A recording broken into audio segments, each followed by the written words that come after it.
This play wins 85% of the time in the NHL, and I'm going to show you how to find it in this video. Now make sure you stick to the end so I can show you what websites you need to implement the strategy that I'm going to teach you. Now this strategy wins 85% of the time in the NHL, and it's hidden in plain view, but most sports bettors, they overlook it and they don't even know that this play exists. So what it is, first off, what type of play is this? It's going to be an NHL player prop, alternate points, okay? Alternate points by a player. So what does that mean? That means that they have to get an assist or a goal, okay? So an alternate point means they got to get an assist or a goal, and we're looking at the over 0.5. So it means they just got to get one, all right? They get one, whether it be an assist or a goal, you end up winning that play. Now let's go ahead and get to the first thing that you're going to look for. First thing you're going to look for here is the top 5 teams in PIM, which is penalty minutes, all right? Penalty minutes. Now once you find the top 5 teams that are labeled in penalty minutes, so this means that they literally play with a man down a good portion of the time, you're going to flip that, okay, to the opposing team of who they're playing. And what you're going to do is you're going to write down their power play line number 1, okay? That means that this is when they put in their best scores. Their best scores are going to be on the power play line number 1. So right now what we have written down pretty much is going to be the power play lines of the teams that are going against the top 5 teams in penalty minutes.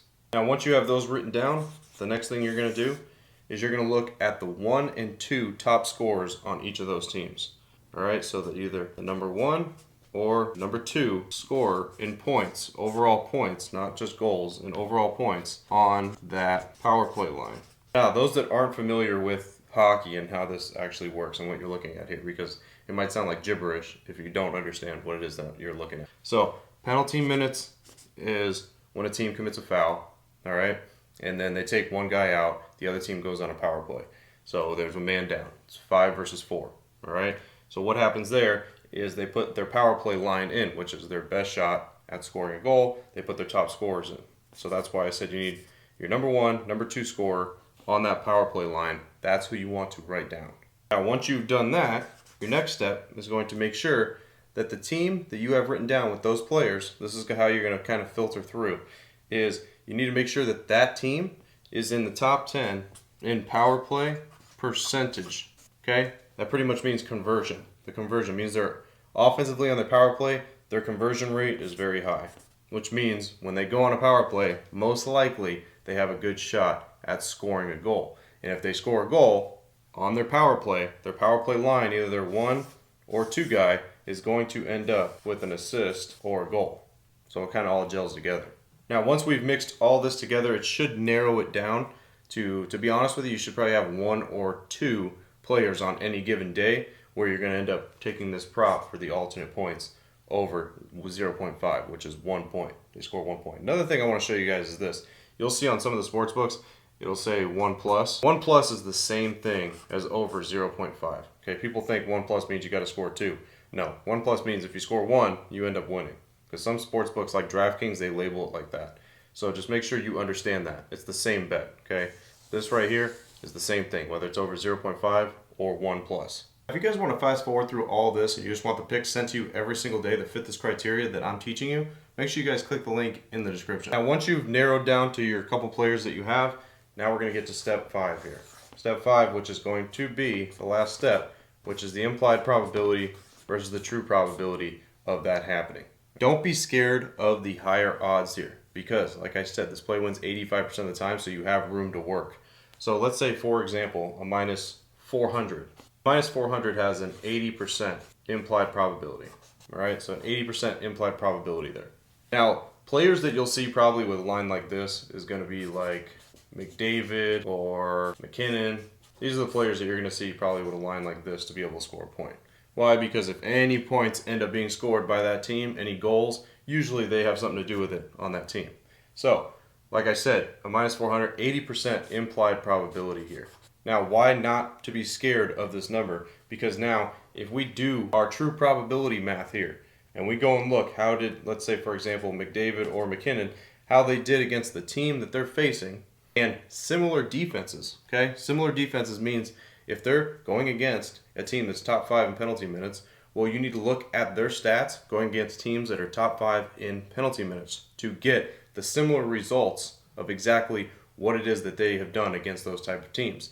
That's what gives you the true percentage of what's going to happen, the likelihood of what is actually going to happen in that game, because it's already happened in similar scenarios. So again, you're going to look for players like this, obviously, like I said, not just because I'm labeling them, they're just examples, but players like this against that similar defense, okay? The similar defense and how they have done in that scenario, okay? Because that's what you're doing. You're pretty much simulating what they would do in the same exact scenario that they're going to be put in on that night. Now, let's say, for example, this is real numbers, by the way. Let's say McDavid, for example, is his true percentage going against that certain type of defense, similar defense, is 87%, okay? If he's 87%, his line is at this. We have a plus 7% edge here, okay? So what does that mean? A lot of people would be scared of this number right here, right? They wouldn't bet this number. They wouldn't want to do it. But you have to understand, if you have a 7% edge here, what that means is if you were to play this play time and time again, and it just keeps hitting at 87% rate, okay? If you were able to find this play throughout the whole entire season and it was hitting at an 87% rate, you would make profit even at this number. Even at that number, you'd still make profit because you have a 7% edge, all right? It's similar to an example that I like to use here. So similar thing would be, let's say, we have 10 cups that are on the board, all right? If 8 of them have balls in them, but then the guy says to you, you know what? I'm going to give you the same odds for 8 of them. I'm going to add one more in the cup, and we're going to give you a 90% chance, but with 80% odds. What happens there over the long term, you're going to beat that game. Why are you going to beat that game? Because you have one up on the odds that he's offering at that stake. All right, so similar to here, we're close enough. 87% would be almost 90%. So the same thing applies here. You play this time and time again. In this scenario, that is where you profit. People get it. The mistake that people get here is they think, all right, I see this number right here, and I'm just going to keep hammering that number all the time. No matter what the matchup is, no matter what it is, I'm just going to keep hammering this play over and over and over. That's not how you win, because that will get you most likely under this number, and that will give you a negative edge. Okay, that gives you a negative edge. You have to find the right scenario to bet a number like this. You can't just continuously bet that number just randomly over and over and over. That's where you're looking at the implied probability, but not the true probability. True probability is where you find that matchup that actually works and gives you that actual edge, and that's where you actually profit long term. Now let's talk about the websites that you could use. All right, so websites that you could use for this type of information. First off, for the player props, for the true edge, when you're looking for the true probability, you could use StatMuse, okay? You use StatMuse, you go on there, put the prompt in, just to see. You literally just need to look at the player's statistics. That's all you need to do. So once you do that, then you can manually look up exactly how they did against similar defenses and then literally mark that down, okay? That's what you could do. So use StatMuse for that. And then for team percentages, the easiest way to look at this is going to be if you go to Google and you put in PN NHL team stats. All right, if you go to literally Google, that's all you got to do. Go to Google and put in NHL team stats under ESPN, and you're able to filter. Now, they're going to give you options for players. You don't want to look at the players. You want to look at the team stats. This is where you can filter on the top of the page, power play percentage, penalty minutes, all that good stuff. You can literally filter through all of that to get your answer for what teams are top 5, what teams are top 10 in certain areas. All right, so that is where you will use the resources to be able to find this type of play that, like I said, hits 85% of the time.